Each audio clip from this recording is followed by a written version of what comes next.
En el deporte existen esos cuentos de hadas, ¿no? Esas historias que parecen, bueno, demasiado buenas para ser ciertas. Pero, ¿qué pasa cuando ese sueño se vuelve una pesadilla? Justo de eso vamos a hablar hoy. La increíble historia del Leicester City. ¿Cómo pasaron de ser el milagro más grande del fútbol a, bueno, a un ejemplo de todo lo que se puede hacer mal en un club? Miren este número, 5000-1. O sea, para que se hagan una idea, eran las mismas probabilidades que tenías de encontrar a Elvis Presley vivo. Una locura. Y sin embargo, en 2016 pasó lo imposible. Un equipo que nadie tenía en el radar desafió toda lógica y ganó la liga más difícil del planeta. Pero aquí es donde la historia da un giro tremendo. Miren este contraste. En apenas 10 años, campeones de la Premier League en 2016 y para 2026 descendidos a la League One, la tercera división. Fue una caída en picada, una caída libre que dejó a todo el mundo del deporte con la misma pregunta en la cabeza. Y esa es la pregunta del millón, la que vamos a intentar responder hoy. ¿Cómo es que un club que tocó el cielo con las manos se pudo desmoronar de una forma tan pero tan espectacular?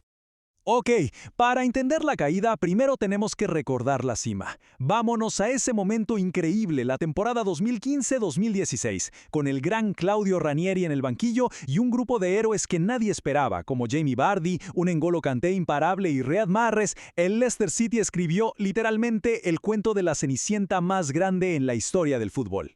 Y ojo que el éxito no se detuvo ahí. Unos años después, en 2021, levantaron la FA Cup, otro trofeo importantísimo, y consiguieron 2 quintos puestos seguidos en la liga. Parecía que todo iba bien, ¿verdad? Pues no, porque por debajo, sin que muchos se dieran cuenta, los cimientos del club ya se estaban empezando a romper. Y aquí empieza el problema real. Todo fue un tema de dinero. Resulta que los dueños del club, un grupo tailandés llamado King Power, tienen un negocio gigante de tiendas en aeropuertos, los Duty Free. Y claro, llegó la pandemia y ¡pum! Su negocio se fue a pique. La consecuencia directa, se cerró el grifo del dinero para el equipo, justo cuando más necesitaban invertir para mantenerse en la cima. Y el que se dio cuenta al toque fue su técnico de ese momento, Brendan Rodgers. Él no se guardó nada, salió públicamente en julio 2022 y prendió todas las alarmas. Básicamente dijo, oigan, si no metemos plata, si no reforzamos el equipo, olvídense de competir como antes. Las expectativas tienen que cambiar. Estaba cantando la lotería, pero parece que nadie lo escuchó. Y bueno, como esas advertencias cayeron en saco roto, llegó el primer golpazo, el primer gran shock. Al final de la temporada 2022-23, el Leicester City descendió de la Premier League.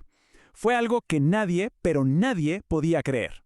Y aquí vemos algo clave para entender por qué pasó. Esto captura perfecto el exceso de confianza que había.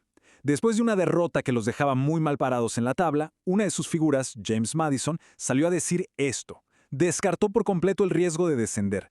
Había una idea dentro del vestuario de que eran, entre comillas, demasiado buenos para bajar. Un error garrafal. Pero la realidad, como siempre, fue mucho más dura. Miren los datos.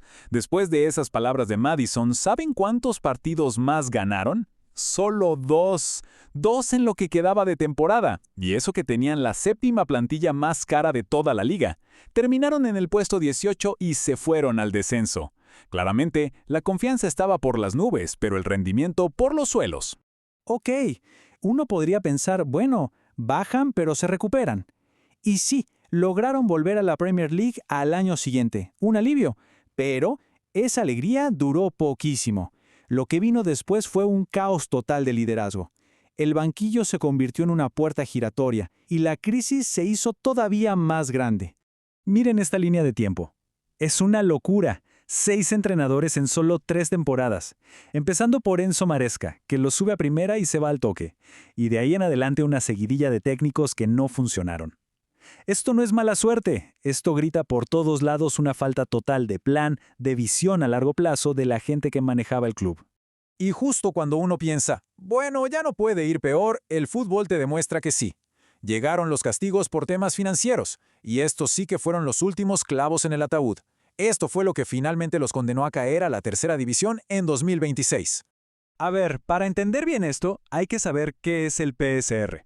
Son las siglas en inglés para las reglas de beneficio y sostenibilidad. Puesto en simple, es el fair play financiero de la liga. Reglas para que los clubes no gasten más de lo que ganan. Y bueno, el Leicester se las había saltado. Entonces el 5 de febrero de 2026 les cae el castigo. Un número que lo cambió todo. -6. Les quitaron 6 puntos. Imagínense, cuando estás peleando por no descender, cada punto vale oro. Que te saquen 6 de un plumazo es un golpe de knockout. Y para colmo, no había vuelta atrás. El club apeló, claro, pero se la rechazaron. El castigo quedó firme. Y con esa decisión, cualquier mínima esperanza que quedaba de un milagro, de una salvación a último momento, se esfumó. Se acabó. Así que, al final, la historia del Leicester City se transformó por completo. Ya no era ese cuento de hadas que inspiraba a todos. Se convirtió en una fábula con moraleja, una advertencia muy dura para el resto de los clubes. Y es que fue una cadena de desastres, un efecto dominó. Primero, los problemas de plata por la pandemia. Después, ese exceso de confianza en la cancha. Luego, el carrusel de entrenadores, la falta de un rumbo claro, le sumas las sanciones que los dejaron sin puntos clave y, al final, la desconexión total con los hinchas. La tormenta perfecta, de manual. Y creo que nada resume mejor el caos que esta frase de Gary Rowett, el último técnico que tuvieron en esa temporada fatal. Dijo, los 10 partidos que he estado aquí se sintieron como 40. ¡Brutal! Imaginen la presión, el ambiente, el estado de un club completamente quebrado por dentro. Y así, el increíble viaje de Leicester por ahora termina de la peor manera.